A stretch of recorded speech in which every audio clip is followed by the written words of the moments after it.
So this is Holly with voicelewillens.com, and I have Larry Stewart here. We are actually in the box office next to Do-Si-Do. You guys are performing tonight. You are with Restless Heart. Right. 4-time Grammy nominee, 6 CMA nominations, and many, many more. An Academy of Country Music's Vocal Group of the Year. That's pretty freaking awesome. That is just phenomenal. Yeah, well, it is.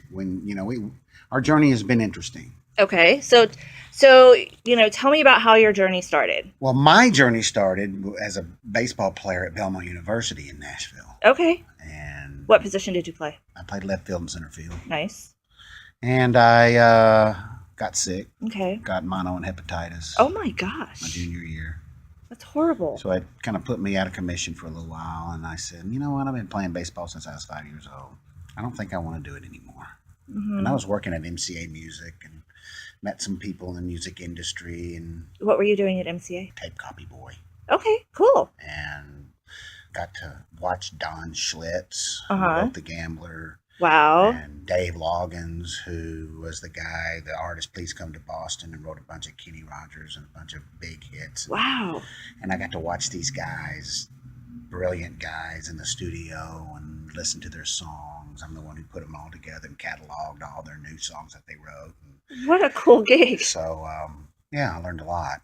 And, one thing led to another. They threw me in the studio one day, started singing behind the mic, scared to death, and met some musicians, met some guys at Belmont, and met Dave, our keyboard player. Sure. There. Mm-hmm. And I graduated, and one thing led to another, and we formed this band. They asked me to be a part of a band that they were putting together, a bunch of Okies. Okay. Most of the other guys are from Oklahoma. And I'm 2 producers from Oklahoma. And anyway, they asked me to be a part of the band. Okay. And I said no. You did? I did. Okay. Well, I was going to be married in April of '84. Mm-hmm. And so I just graduated from college. So for me to go to my future father-in-law to say, can I marry your daughter? Oh, by the way, I'm going to go on tour. I'm going to go be in a country band and play a bunch of country bars across America. Mm-hmm. I wouldn't have No, probably not. Well, turns out that I did. I finally told him. How did that go? Well, everybody, I went to everybody in my family and said, what do I got to do? What should I do? Everybody said, man, you got to make that decision yourself. Mm-hmm. Something told me to say yes. And I don't know why I said yes, because it was just really was something that I'd never done. I'd never fronted a band in my life. And so the Tuesday after Thanksgiving, 1983, Tim Dubois, who was our producer, mm-hmm. and helped us in the studios, came to me and he called me. He said, hey man, you want to do this? And I shook my head no, and somehow my mouth said yes.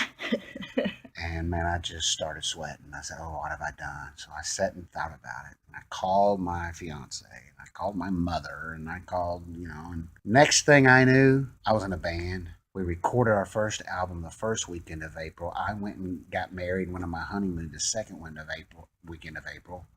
Came back, finished the album. We did four kind of shows for the labels. Mm-hmm. By January, we had our first single out. Wow. It was a whirlwind.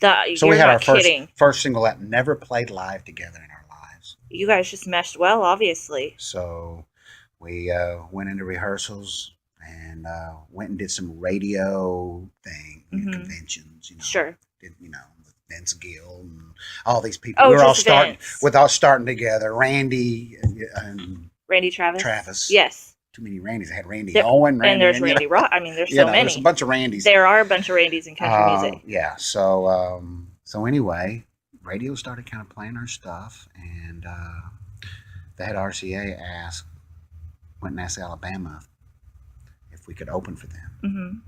They weren't very happy that we even signed there at the same label together because they're the band. Oh, they signed another band. Well, they let us, and it was the very first show that I'd ever played myself in front of a big sold-out arena. Okay. What was your feeling about that? I barely remember the show.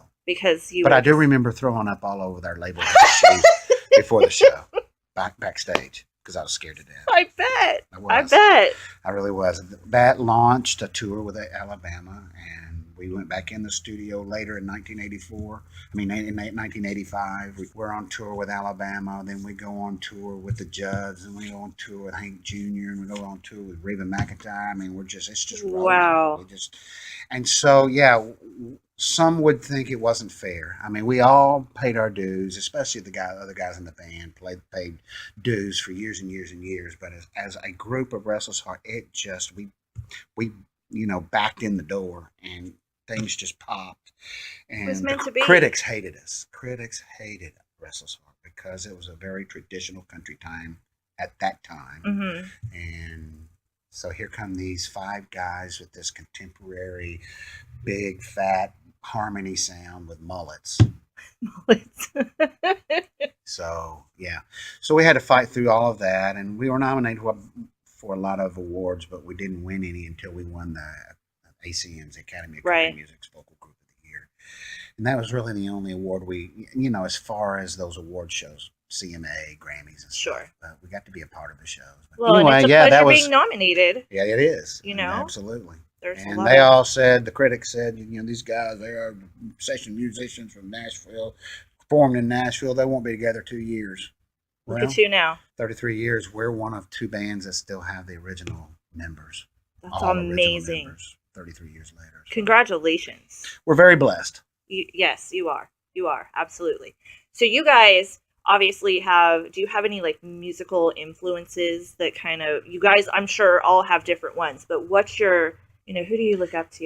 If you talk to these five guys, it'd all be different. Right, I'm sure it would. But for you, mine was probably my father. Okay. Because I started playing the piano at 6 years old for his quartets around Western Kentucky, playing the Lions Club, playing in church somewhere, and also he taught me how to play the piano, and so he was a great singer, and so I learned how to sing harmony, with listening to those quartet stuff and all that gospel stuff and country, so yeah, I would say, and he really pushed me musically, really wanted me to be in it.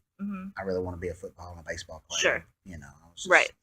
So but somehow the good Lord pointed me in the right direction and took me by the hand. Actually, didn't point me in the right direction. Took me by the hand and drugged me. I was just gonna say, drug you by your hair to go. Kinda. And and then as I got older, I loved the bands of the '70s because the bands of the '70s had these harmonies. I just was loved those harmonies. And I remember when I first heard Larry Gatlin and the Gatlin Brothers on the radio, and I heard that harmony.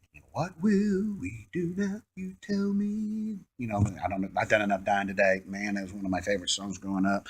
And then and I remember hearing Glenn Campbell, even though it wasn't harmony, but I just loved that style of song. Yes. And then I just started listening to all of that as I, 10 or 12. And then I got to teenager in the '70s and listening to all the great bands and harmonies, the Eagles and stuff.